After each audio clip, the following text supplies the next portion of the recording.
Una pregunta antes de empezar. ¿Antonio Luis Terrones está? No está. Bueno, pues esperemos. Tengo más tiempo, entonces. Esperemos que llegue. Vale.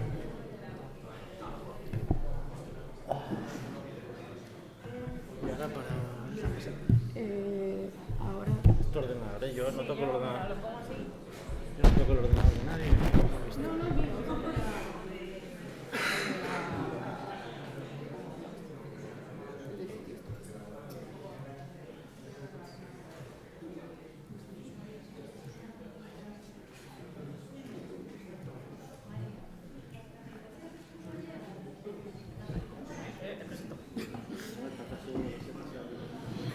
Si no, con el...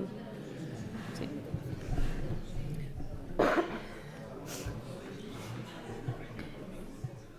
Se ha ido para siempre.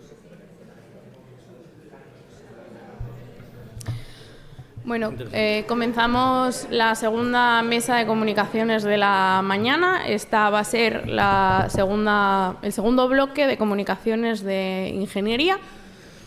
Y sería pues el último bloque de comunicaciones del Congreso. Lo siguiente por la tarde sería una mesa redonda y un taller. Y mañana tendremos sesión de pósters dirigida y también un taller y un pequeño cierre. Esta mesa tiene una duración de 1 hora. Vamos a seguir la estructura de las mesas anteriores. 10 minutos de exposición, 10 minutos de preguntas, para que puedan hablar los 3 ponentes. Por favor, cuando llegue el segundo ponente, que se manifieste. Vamos a empezar otra vez con José Manrique López de la Fuente, que fue nuestro invitado ayer, pero se animó también a presentarnos una comunicación llamada ¿Por qué lo llaman red social cuando quieren decir algoritmo? Bueno, lo primero, agradeceros que me deis otra vez este espacio para aburriros un poco. Además, como soy lo que hay casi en medio de este descanso y la comida, vamos a intentar hacerlo un poco ameno y llevadero. Un poco el objetivo que tenía con esta presentación era pensar que las redes sociales, primero, que llamamos redes sociales hoy en día, cuando hablamos de redes sociales, creo que ayer hablamos también bastante de esto, y si otras redes sociales son posibles. Y yo creo que también es una pregunta que también ha surgido de vez en cuando en la materia. Ayer creo que hubo una charla muy buena en el grupo de charlas técnicas, dando un poco la visión histórica de dónde partimos cuando hablamos de redes sociales en el sentido de la tecnología. Y ya hace ya unos cuantos años, en el 1997, Six Degrees nació con esta idea de conectar gente, con esta idea de, bueno, podemos llegar con 6 grados de conocidos, puedo llegar a conocer a Kevin Bacon. Creo que eso era un poco la premisa. Todo el mundo tiene algún famoso a 6 grados de distancia de uno mismo. Entonces, ¿por qué no ponerlo en una pantalla? Empezaba a surgir la red, internet, y era como, pues igual sí, conozco a alguien que me pueda acercar a una persona así. Y de ahí surgió pues una idea de, bueno, a lo mejor esto es un potencial modelo de negocio, desde el mundo empresarial que existe, California, Silicon Valley, San José y estas zonas, empezaron a surgir pues pequeñas startups, vamos a decir, empresitas, emprendedores, de oye, pues yo creo que aquí luego, si además les metemos algo de publicidad, conectamos gente, bueno, ahí tenéis unas cuantas empresas que seguro que alguna os conoce, os suena, y alguna iniciativa también un poco de estandarizar todo esto. Me hizo gracia porque preparando la presentación y los contenidos, el término social graph, que era un poco el concepto este del grafo social, de con quién estamos conectados, la primera persona que lo nombran justo para definir eso, que es un social graph, ya existían los sociogramas como representación, pero la palabra como tal, es un filósofo belga en una obra que se titula La teoría elemental de la acción colectiva. Os invito a que lo busquéis porque básicamente ahí un filósofo hace una descripción lógico-matemática de, oye, esto desde el punto de vista de un grafo se puede parametrizar y de hecho Leo Apostel, una de sus grandes a lo mejor poco premisas era que él quería que la filosofía y las carreras técnicas colaboraran. Así que creo que me parecía muy apropiado nombrarlo hoy aquí porque creo que es el motivante principal de este tipo de iniciativas. Luego Mark Zuckerberg, que bueno, es famoso por otras cosas, probablemente no tanto por la filosofía, utilizó este término para referirse a la clave para ellos montar una plataforma para que la gente pudiera ofrecer servicios al grafo social que ellos almacenaban, ¿vale? De hecho, año 2009, Facebook inicia lo que llamamos los tradicionales, este grupo ayer que decíamos de hemos visto todo Internet, iniciaron el asesinato del grafo social. Básicamente tú antes, en la red social, ibas y encontrabas a tus amigos, conocidos, por orden cronológico, pero Facebook empezó a pensar, hombre, a lo mejor lo que te interesa no es ver lo que hacen tus amigos, sino la gente que más te interesa. Y además podemos calcular, cuando juntas matemáticos e ingenieros a pensar, pueden llegar a calcular qué es lo que más te interesa ver a ti. Y podemos calcular, y empezaron con el algoritmo DesRank. El algoritmo ya no funciona. En 2011 anunciaron que lo dejaron usar. Ahora utilizan algo todavía más avanzado. Pero básicamente te muestra contenidos en función de cuánto tiempo hace que está ese contenido, qué afinidad pareces tener con ese contenido y qué importancia tiene para ti. Porque hayas interactuado, un simple like a lo mejor no gusta. Empezamos a hackear algoritmos en esa época. Claramente el asesinato del grafo social, como digo yo, y el enterramiento propio fue en el año 2017. Se inició ya 2016, podemos decir, Instagram y Twitter, que ya olían a TikTok, que estaba en ese momento apareciendo en China. Básicamente dejaron de mostrar lo que era contenido para el usuario en función del tiempo, sino en función del interés. Digamos que en realidad lo que estaban buscando también es optimizar la monetización que hasta entonces se hacía sobre todo en las redes sociales. Porque claro, decíamos ayer, ¿esto quién lo paga? Porque para mí era gratis. Twitter, Facebook, todo esto. En realidad lo que había un negocio muy copiado del negocio que tenía Google. Google, su negocio, de nuevo, la búsqueda es gratis. Es de nuevo, joder, es Google. Lo está haciendo por el bien mío, ¿no? De clasificarme la información. Ellos viven de analizar y ofrecerte publicidad en función de lo que tú has buscado. Imagínate lo dirigida que puede llegar a ser la publicidad cuando saben quiénes son tus amigos, qué gustos tienen tus amigos. Entonces era como, no, estos canales mucho mejor que Google. Entonces empezaron a invertir compañías de temas de publicidad y compra de objetos. Y de esta manera, pues, surge TikTok, que es como mucho más adictivo, mucho mejor, y bueno, ya sabemos dónde estamos a día de hoy. Ya no hay social graph, ahora lo que se llama un interest graph, donde básicamente la fuente de antes de información era yo que veía, que era pues relaciones explícitas de personas. Ahora estoy viendo sobre todo intereses, comportamientos y algo que viene dirigido por un algoritmo. Pues eso muchas veces decimos que no hablamos en una red social, hablamos con algoritmos. Y esa interacción, pues sobre todo yo tengo muy poca autonomía de decidir qué es lo que quiero hacer. Antes yo sí compartía y sé que lo que estaban viendo eran mis amigos. Ahora es, bueno, me aparece lo que el algoritmo decide. Y de hecho tengo muy poco incentivo a seguir publicando y contribuyendo a esa red porque en realidad ya no tengo tanta autonomía y control como antes. Y de hecho, bueno, a mí me gustó mucho en este análisis la parte de cuál es el incentivo sobre todo para compartir. Y lo que comentábamos también ayer, de que se ha visto que cada vez hay menos contenido aportado por los usuarios, por las personas que utilizan la plataforma, pero sin embargo hay más tiempo de consumo. Hemos vuelto a la web no 2.0, donde iba a ser colaborativa, democrática, sino a una web de consumo, porque ahora sobre todo se hace contenido para ser viral. Ya no hago consumo porque sé que mi grupo de amigos lo lee. Así empecé yo a hacer blogs, porque sabía que mi grupo de Astur Linux, pues estábamos todos ahí, compartíamos, y en vez de tener que llamar a uno y otro, y como no nos veíamos nada más que una vez cada 6 meses, pues lo ponías en un blog y sabías que te lo leían. Ahora, si haces eso, se va a perder no lo comparto. Y entonces pierdes esa capacidad de aportar, de conocer. Ayer creo que salió el término del capitalismo de la vigilancia, y para mí también fue un término muy significativo ver que existe un concepto como tal, donde hemos pasado del capitalismo industrial, que vivía de transformar la naturaleza en materias primas para vender, a un capitalismo donde la materia prima es el comportamiento de las personas. Nuestro comportamiento se analiza y se estudia y se trabaja para ofrecer unos rendimientos a futuro. Bueno, creemos que esto va a ser la tendencia, o por aquí creemos, entonces podemos vendérselo a alguien. No, incluso además puedo dirigir con los algoritmos que tengo cuáles son las expectativas de que alguien compre algo, o incluso influir en que compre. Cuando digo comprar, digo actuar, porque comprar es un acto en sí mismo. El concepto del casino digital que ha salido antes.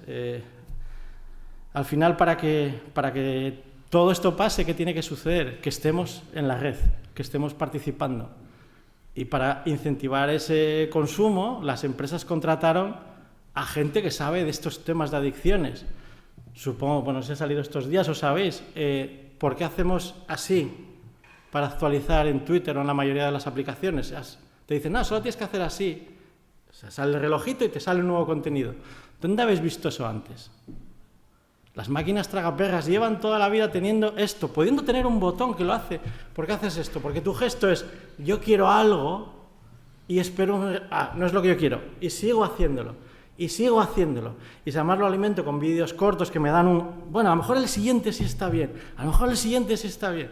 Está muy trabajado. Está tan trabajado que hay una ingeniería entera detrás. Y como digo yo, no estamos compitiendo contra una aplicación, contra un ente. Estamos compitiendo contra mentes preparadas, trabajando específicamente para que esto sea lo máximo posible. Hombre, hemos llegado a mandar, eso creo, de verdad, hemos llegado a mandar naves a Marte, a Saturno. ¿Qué no vamos a poder hacer con esto, con 20 años de ingeniería?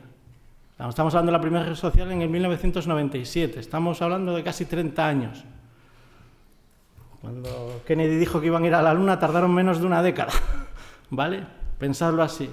Y lo hemos hecho nosotros, ¿vale? Lo hemos hecho personas, también lo decíamos ayer. Las personas somos las mismas que lo podemos cambiar, ¿vale?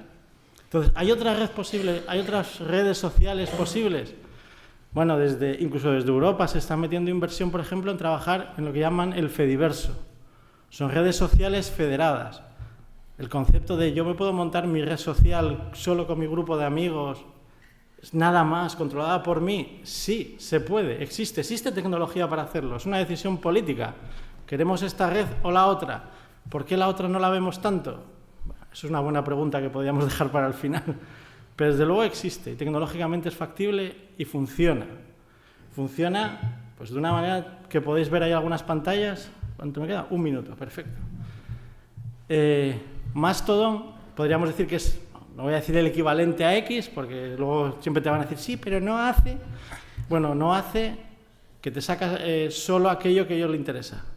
Puedes montarte tu propia red solo con tus amigos, federarla, meterla dentro de una red mayor y hacer, básicamente, si no te gusta este grupo en el que estás porque la moderación no te gusta, me voy a otro grupo y me llevo toda mi historial. Cosas de ese tipo permite hacerlas. PixelFed es lo mismo, prácticamente, si no mejor, que Instagram. A lo mejor no tiene todos los filtros, ya lo sé, bueno, no es perfecto. PeerTube permite compartir vídeos igual que YouTube. Vale, a lo mejor no tienes el algoritmo de inteligencia artificial que tiene YouTube para poder hacer la traducción simultánea y demás. Os voy a decir una cosa. Todo eso es tecnología. Todo eso existe. Todo eso que estáis viendo ahí es software libre o open source. Si de verdad hubiera una necesidad institucional por hacer eso y el incentivo para hacerlo, se podría hacer el desarrollo. En Francia han hecho una plataforma entera para que las personas de la administración pública tengan una suite ofimática alternativa a Office, con videollamadas, traducción en tiempo real, anotaciones sobre lo que se está hablando en las videollamadas, que creo que es lo último que se puede hacer ahora mismo en otras similares, y todo eso de forma colaborativa, abierta y transparente. Esto es lo mismo aplicado a las redes sociales. Factible y posible es. Otros protocolos abiertos, no solo el de Mastodon, que está basado en un protocolo abierto de W3C, existen. Está el de Ad Protocol o Atmosphere, que lo llaman, que es el que utiliza Blue Sky. Mastodon, Blue Sky están ahí en una batalla, vamos a decir, dialéctica y tecnológica. Yo siempre lo intento llevar a un terreno muy práctico, que es pregúntate quién hace negocio. Mastodon es una fundación europea sin ánimo de lucro, por el bien social, si no recuerdo mal. Blue Sky es una entidad sin ánimo de lucro, pero no tiene el bien social como objetivo, si no recuerdo mal. Hay un matiz ahí bastante diferenciador entre ambas dos. Entonces, bueno, cuando la CEO de Mastodon salió con una camiseta para llevarle la contraria a Zuckerberg salió con una camiseta en latín que ponía con Zuckerberg o contra Zuckerberg, que en realidad es una frase de con César o contra el César. Ella salió de un mundo sin Césares, pero en Blue Sky. Bueno, vamos a ver si somos realistas.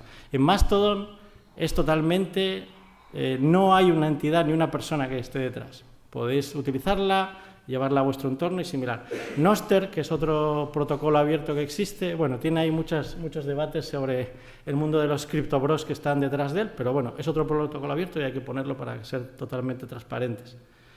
Y bueno, creo que con esto termino y solo quería dejaros estas tres reflexiones ahí para el final y 2 libros para leer. Uno que siempre recomiendo, no me canso en todas las charlas de incluirlo, que es el de Código 2.0.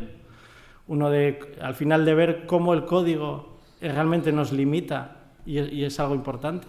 La ley, las normas sociales y la arquitectura nos limitan, y la arquitectura, el código es parte de la arquitectura.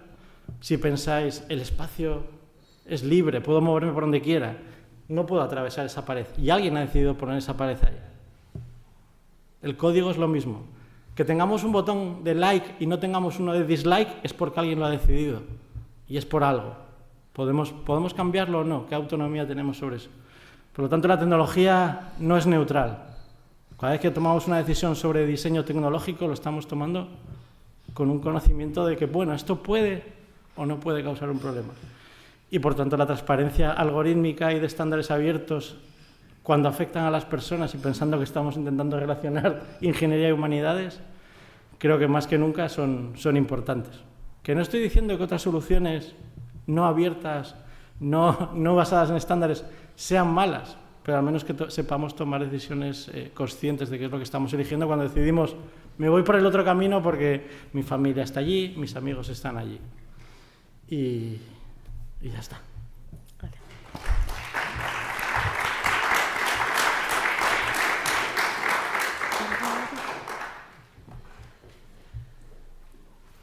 Bueno, abrimos ahora la ronda de preguntas. Y dejar de compartir, a la derecha. No, ahí, dejar de compartir. ¿Dónde colgar la llave? Vale, y pon de fondo el programa. ¿En la primera? ¿Ahí? Sí, en la otra pestaña del navegador. ¿En la otra pestaña del navegador? Ahí. Perfecto. Bueno. Ha sido muy atropellado, las he dejado. Sí, hay dos manos levantadas. Que sean fáciles, por favor.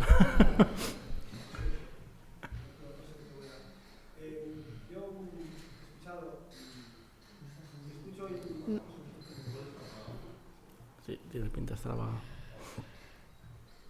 He escuchado y te reconozco que algo dentro se me revuelve. Se me revuelve cuando escucho las redes sociales. Que entiendo sin ánimo de lucro, has hecho un bien social, a saber cuál es ese bien social. Pero, ¿para qué? Mi pregunta es sencilla, ¿para qué? Mucha de la tecnología que se desarrolla se hace porque se puede desarrollar. Porque hay este afán, ¿no? De si se puede ir más rápido, mejor. Si se puede llegar antes, mejor. Si es nuevo, es mejor. ¿No te parece que igual estamos ya, Occidente, ¿no? Está metido esta lógica de desarrollar y no tiene ni idea de para qué? Pues sí, es muy buena pregunta. De hecho, enlaza muy bien con las últimas publicaciones de todo lo que se está gastando en inteligencia artificial y las empresas no le encuentran valor. Sí, desarrollamos porque se puede. Desarrollamos porque se puede y a veces descubrimos que es útil aquello que hemos desarrollado. Ayer lo comentábamos como ejemplo. Yo no estaría trabajando donde estoy si no existieran las redes sociales tecnológicamente. Si no existiera Internet y alguien lo hubiera desarrollado, yo no podría haber estado hablando con gente en Inglaterra sobre tecnología, encontrar un trabajo, encontrar amigos. No estoy diciendo que sea bueno o malo. De nuevo, creo que es importante ser consciente de lo que estás utilizando. Y evidentemente, cuando se pasa de cierto tiempo, como decían antes en la anterior, ¿no? Poder salir fuera y ver el mundo que hay también es bueno. Pero creo que lo que nos falta a veces es parar, mirar y decir, oye, ¿por qué estamos ahí? Pero sí, mucho del desarrollo es porque se puede. En los proyectos de innovación te preguntan, ¿no? Oye, ¿cuál va a ser el impacto social de esto que se está desarrollando? Yo a veces leo propuestas que digo, o sea, ¿de verdad os creéis lo que estáis escribiendo o es porque hay un dinero detrás que nos van a dar para esta ayuda? Yo para eso sí también soy muy crítico, pero creo que es bueno pensar, yo creo que esto va a ser bueno y alguien va a encontrar una utilidad. Voy a poner un ejemplo muy tonto, ¿vale? Muy tonto probablemente. En el acelerador de partículas ahí arriba, en medio de Europa, donde hacen chocar protones a alta velocidad y se producen un montón de datos, tenían un problema de que no eran capaces de leer toda la información que tenían y poder compartirla entre compañeros. Alguien se leyó un artículo que había sobre la hipermedia hace muchos años y decidió, me voy a crear un software que sea capaz de hacer todo esto. Y era solo útil para el CERN, era solo útil para ellos, y lo hizo porque tecnológicamente podía. Pero también porque podía y porque existía gente que había inventado cosas como las licencias libres, dijo, pero además de para mí, lo voy a dejar ahí, por si alguien más lo quiere utilizar. Es Sir Tim Berners-Lee el inventor de uno de los padres de la web. Hoy en día tenemos páginas web gracias a eso. Tenemos cosas que podemos leer en pantallas, probablemente las pantallas, la tecnología pudiera mejorarse gracias a eso. Entonces, que el uso luego que le damos sea mejor o peor, es parte de la condición humana, como digo yo, pero creo que sí es bueno hacer ese desarrollo, o al menos que haya gente pensando en hacer ese tipo de desarrollos. Y es bueno que también que se nos revuelva de vez en cuando, porque eso nos lleva a ser críticos con lo que se está desarrollando. No sé si responde a tu pregunta, pero... Vale, antes de pasar a la segunda pregunta y por asegurarme de que Antonio Luis no está...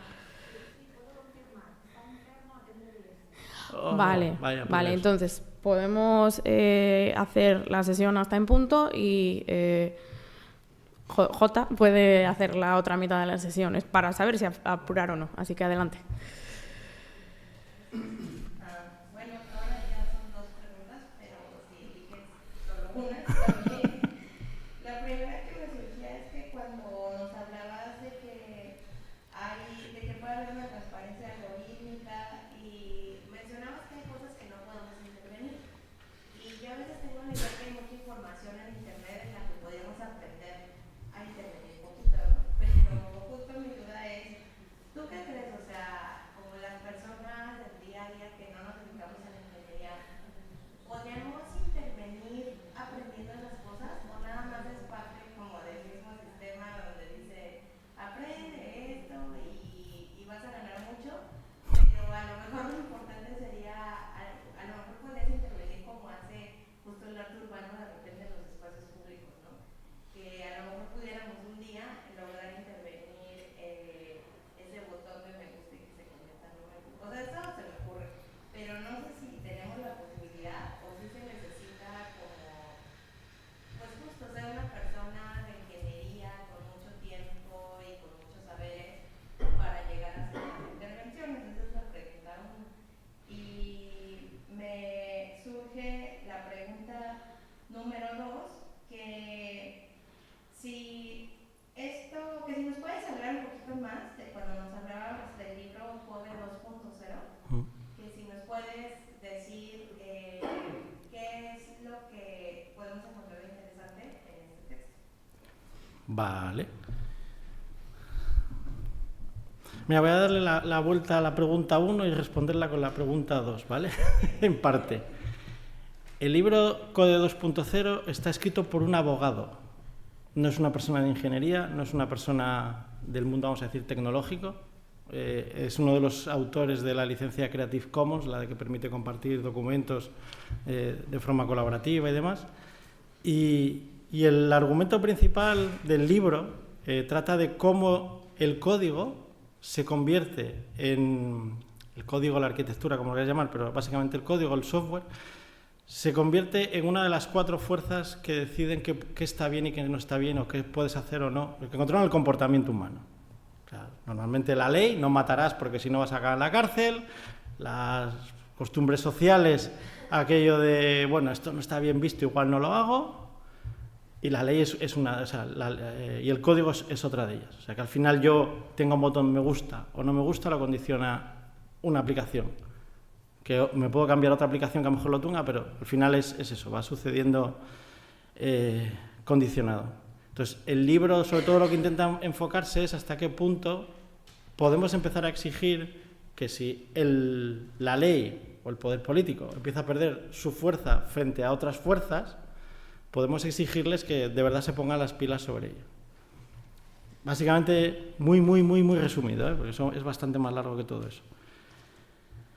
Sobre si hay que ser técnico para influir, A ver, esta discusión creo que la hemos tenido varias veces estos días y más de una. Evidentemente, entrar en los detalles técnicos de cómo es cada una de las aplicaciones, cada una de las soluciones, evidentemente te requiere un conocimiento técnico, hecho principalmente por humanos, que llevaran sus carreras, sus estudios y demás. Con lo cual, hay un gap ahí que normalmente es difícil de llevar. Pero, desde el punto de vista de, por ejemplo, el uso de las redes sociales, que cuando Instagram o Facebook o Twitter en su caso hayan decidido ciertos cambios que no gustaron, el caso más famoso, por ejemplo, fue cuando cambió de dueño Twitter y pasó a otro dueño, de repente mucha gente empezó a buscar qué otras alternativas hay. Al final se rigen por el mercado, es otra de las 4 fuerzas, que bien que lo he repasado mentalmente para acordarme.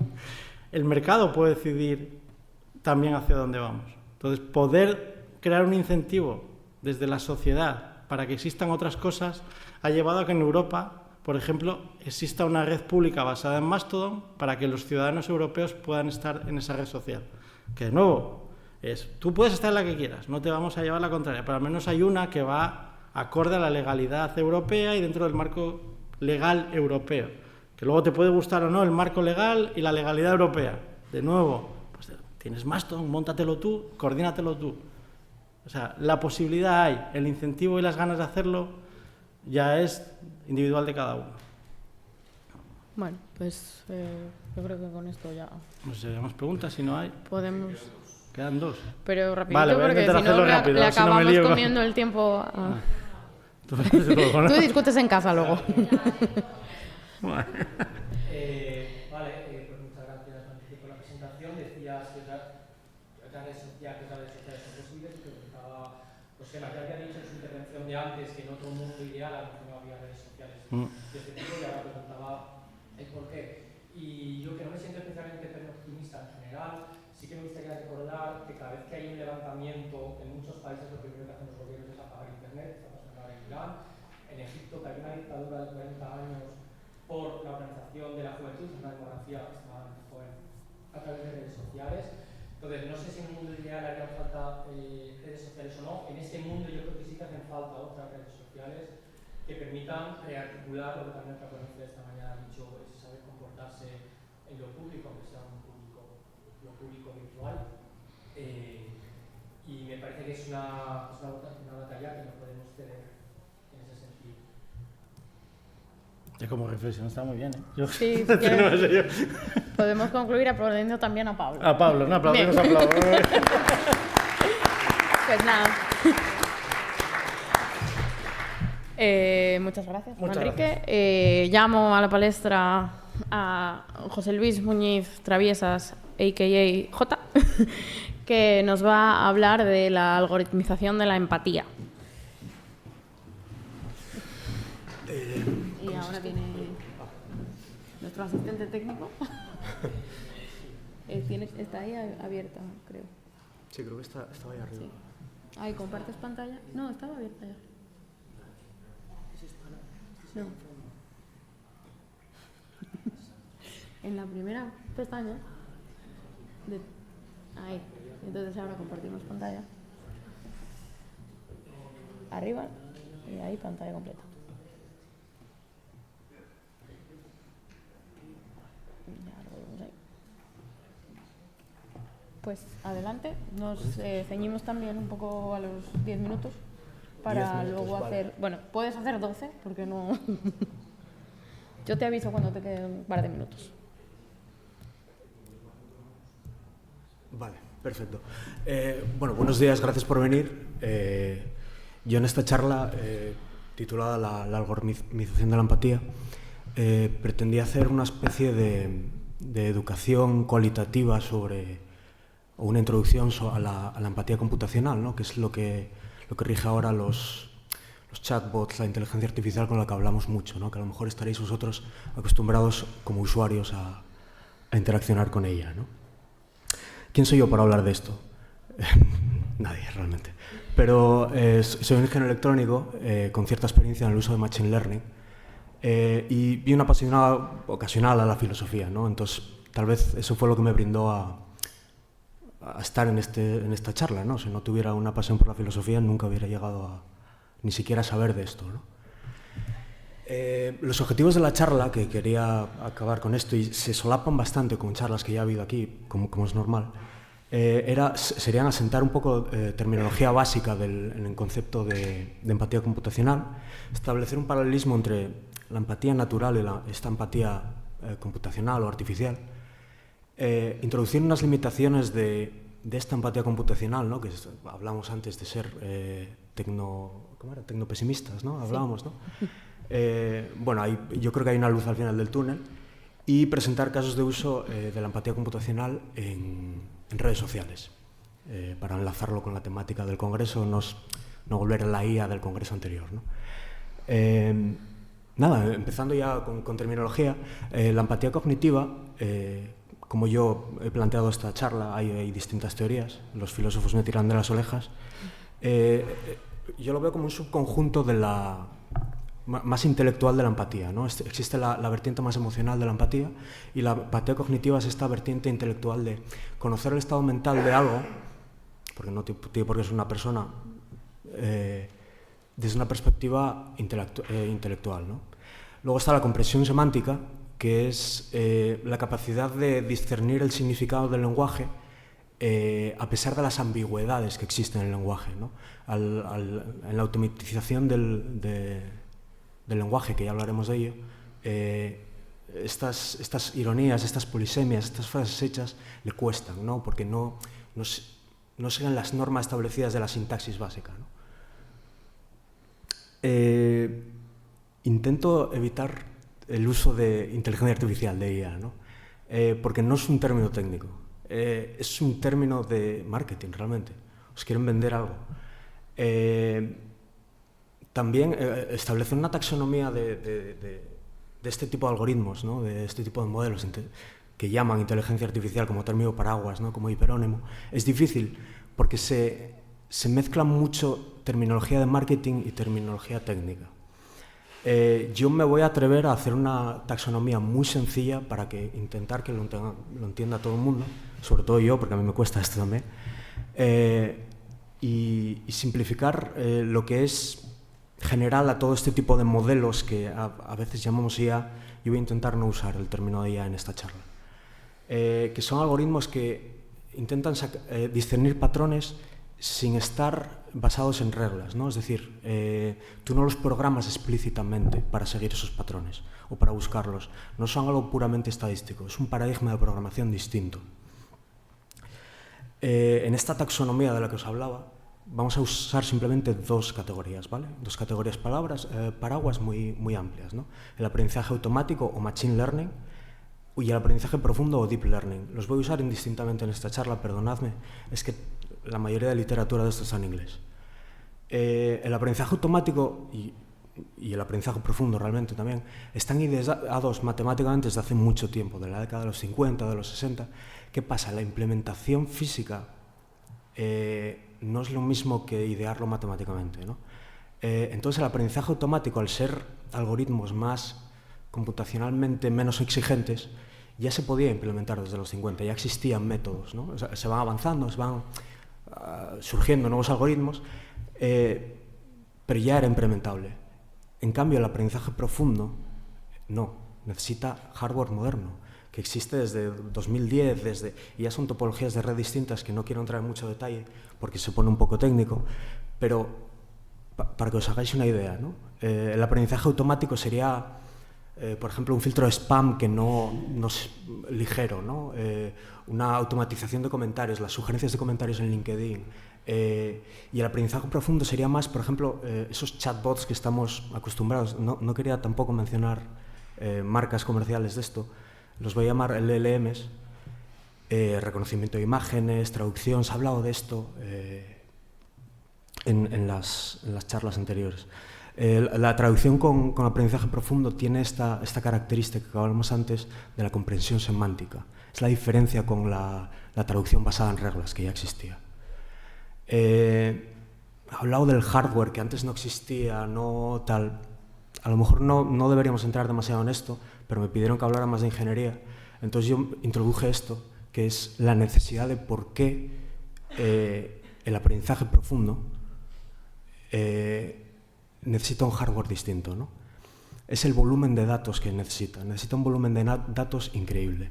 Entonces, si no paralizas las operaciones, paralizar es hacer dos cosas a la vez, simplemente. Haces el mismo cálculo, divide y vencerás. Coges la matriz, un producto de matrices, porque esto se suele basar en productos de matrices, y lo vas separando, vas cogiendo los vectores, vas operando distintamente. Se puede descomponer muy fácil, paralizar muy fácil.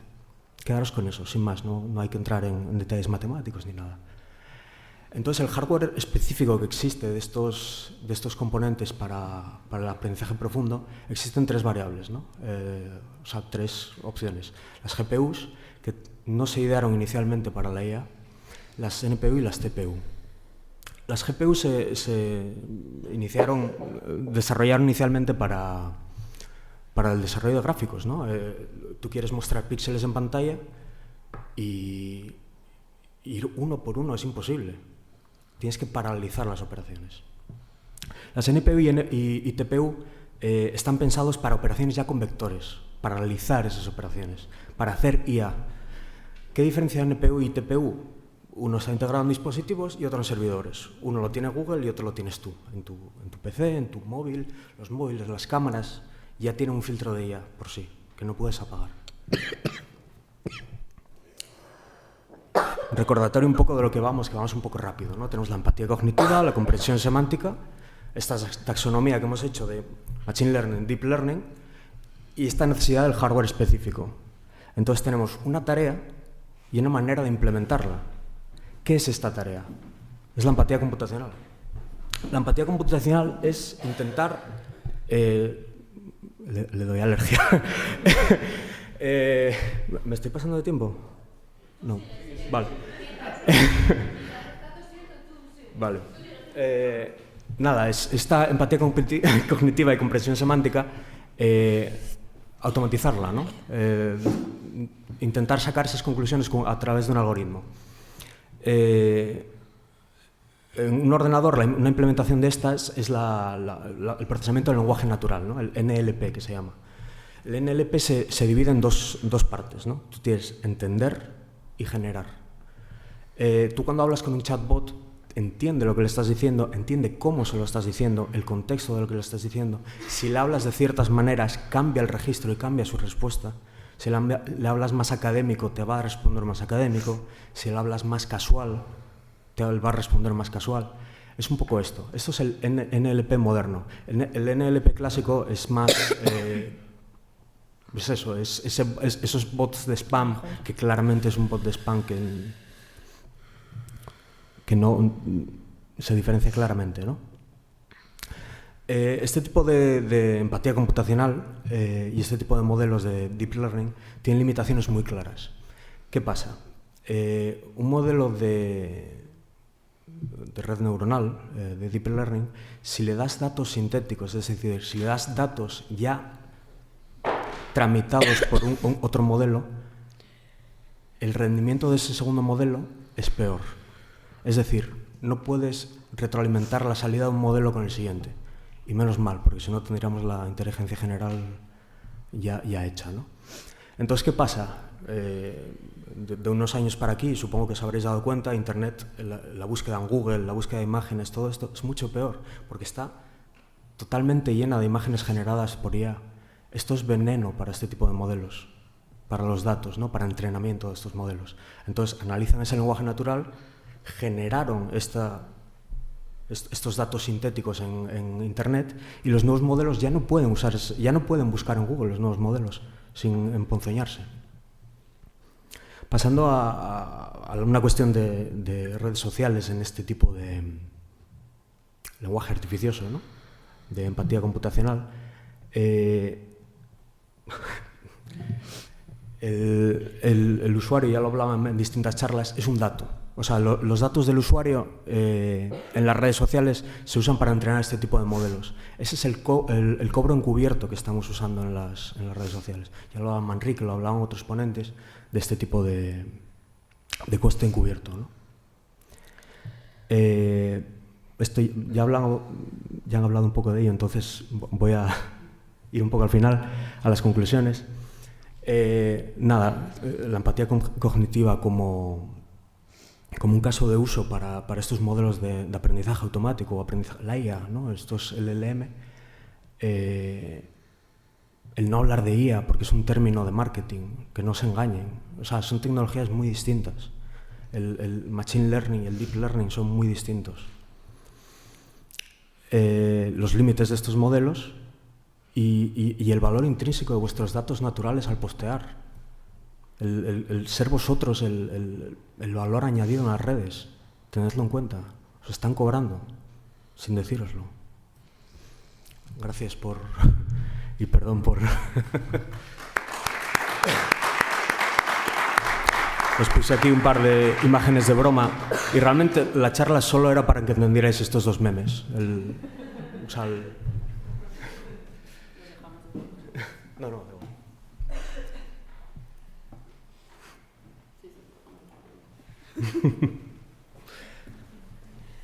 Pues nada, si alguien tiene preguntas, comentarios, crisis existenciales también podemos tener. Yo tengo crisis, ¿puedo? Puedes preguntarte a ti mismo si quieres, pero... Sí, Hugo. Sí.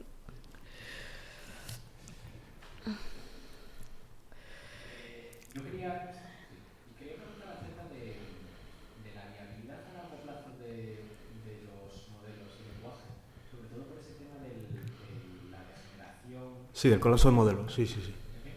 Del colapso de modelo, ¿no? Sí, si no pueden seguir, por así decirlo, reeducándolos y sacando versiones nuevas, ¿eso impide que simplemente se mantengan como están o existen otras vías como, no sé, pagar a gente para que escriba texto y no funciona. Aparte de esto del envenenamiento de los datos por el colapso del modelo, tú aumentas los datos que le tiras y tiene un rendimiento decreciente. Se está viendo en los últimos cambios de versiones en estos tipos de chats, que no quiero hablar de ningún nombre comercial, no hay diferencia entre los modelos ya tanta. Entre las versiones 3, 4, 5 había mucha diferencia. Entre la 4 y la 5 ya casi no hay. ¿Qué pasa? También es más costoso computacionalmente. O sea, en términos económicos no es sostenible esto. Están funcionando a deuda. Y no sé si les va a salvar algún gobierno con ciertos intereses, pero no es sostenible. En mi humilde opinión, tampoco soy yo.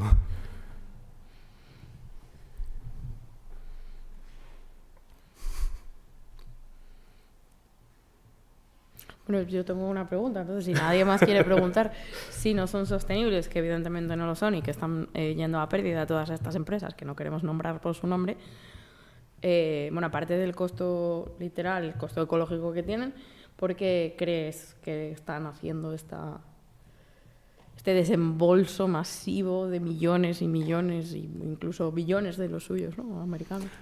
Porque juegan con el valor en bolsa. Añadir el término IA en bolsa aumenta tu valor en bolsa. Entonces, es una especulación todo.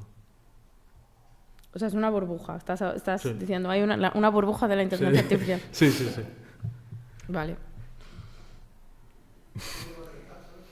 ¿Perdón? Ah, Sí. no. ¿Cuándo? Si lo supiera... Brokers de IA, nos volvemos de repente. Bueno, no sé si sabes que hay una teoría, ya que tengo un micrófono y nadie quiere preguntar. Si alguien quiere preguntar, que me interrumpa. Hay una teoría, sospecha, claro, no podemos asegurar el futuro, de que esta implementación se está haciendo para generar una dependencia artificial, evidentemente, Sí. pero no solo además en el usuario, sino en las propias empresas que están todo el rato. Vamos a las redes sociales, vamos a LinkedIn y encontramos todo el rato. Implementa la IA. Desde luego, o sea, no es una teoría, es una estrategia de mercado. Amazon la ha usado. Amazon trabajó a pérdidas mucho tiempo. Spotify trabaja a pérdidas mucho tiempo. Son estrategias de mercado. ¿Y entonces quién se beneficia realmente? Los accionistas. ¿Y el imperio? Sí, también, ¿no? Sí, es poder. Porque estamos viendo la parte económica del asunto, porque detrás hay Pero, sí. Sí, podríamos entrar en los usos bélicos de la IA y cómo es lo que está pasando y lo que pasó hace poco, que echaron a Anthropic y lo designaron como... Podríamos entrar en eso, pero bueno, yo intentaba no generar controversia.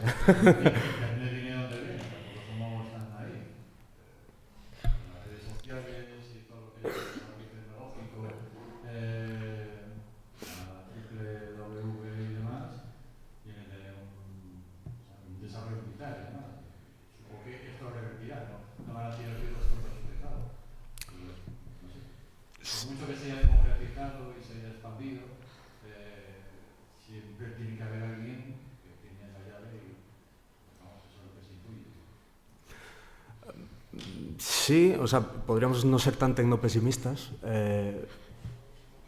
También se podría extrapolar al hardware, al diseño de procesadores, que es un problema con las backdoors y todo esto. Pero no todo es malo. Vamos a hablar del open source, ¿no? De las cosas buenas, ¿no? Sí, existe esto. Existen estas backdoors, existen estos problemas, existe esta hegemonía tecnológica de Estados Unidos. No sé qué quieres que te diga. ¿Tecnopesimismo? Sí, soy tecnopesimista. Volviendo un poco al tema de las redes sociales, ¿hasta qué punto o qué tipo de datos se nos traen a los comportamiento, hasta qué punto? Eso podría hablar mejor Manrique, probablemente, pero en general todo, ¿no? Desde tus gustos, los comentarios que haces, cómo te expresas, tu círculo, ya ha hablado Manrique realmente.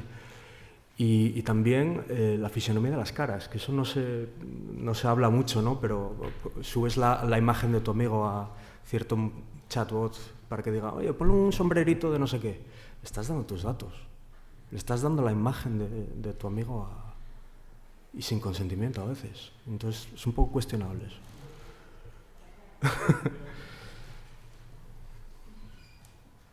Tengo como dos preguntas. Sí, por favor, que nos faltan.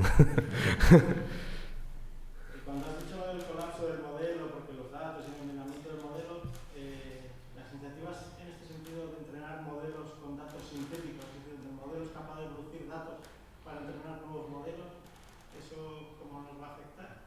Si tienes algún conocimiento en esa parte.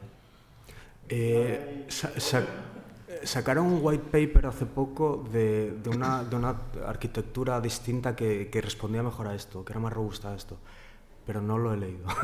Entonces...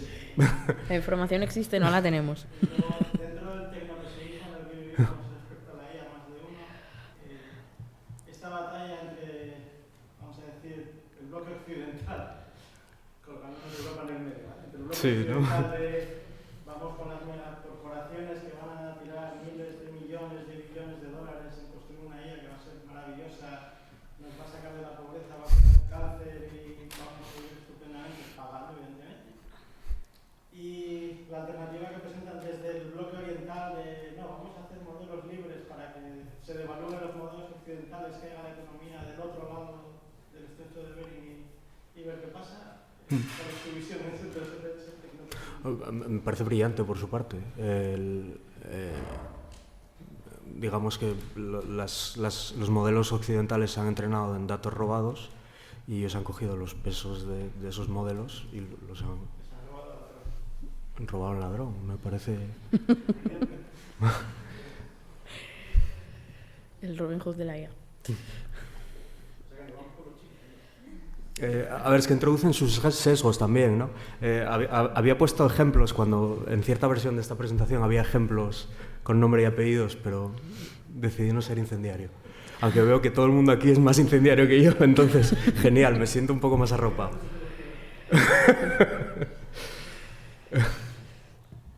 Bueno, si nadie más tiene ninguna duda, podemos... Ah, sí, tenemos Josema. La verdad que mi punto de vista es más positivo, como si dice que va a pasar todo esto.